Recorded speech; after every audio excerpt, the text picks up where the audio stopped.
DirectFix.com presents the Samsung Galaxy S6 screen replacement. Please be sure to subscribe to our channel and leave a comment or suggestion in the comment box below. Warning: please pause this video and read this full warning before starting this repair. First, you're going to insert a SIM eject tool into the power button side of the phone and eject the SIM card.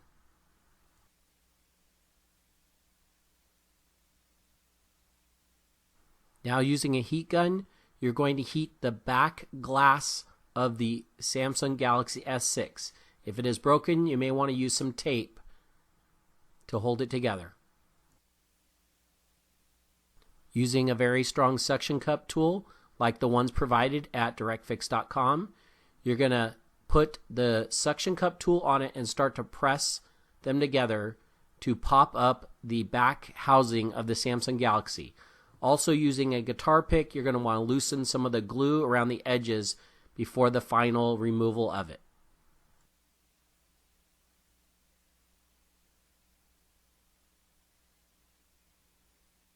Now that the glue is loosened, you'll be able to remove the glass back from the Samsung Galaxy S6.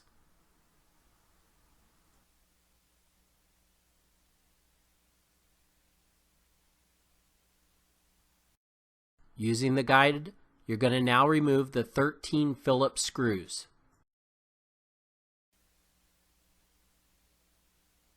Now you're going to grasp the edge of the mid-frame, and while lifting up the mid-frame, push down on the battery to separate the mid-frame from the battery.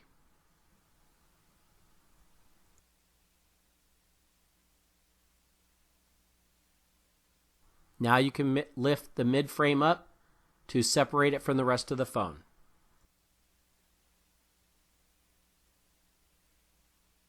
Using a plastic tool or your fingernail, you're now going to disconnect the battery connector from the socket by lifting it up and away.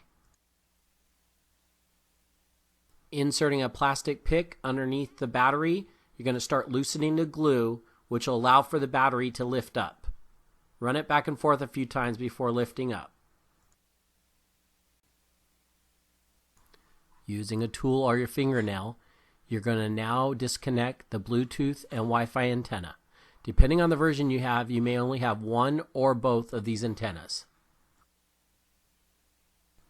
You're now going to disconnect the cable that goes from the display assembly to the mainboard. Just pop it up and move it out of the way. Now disconnect the earpiece speaker assembly from the mainboard.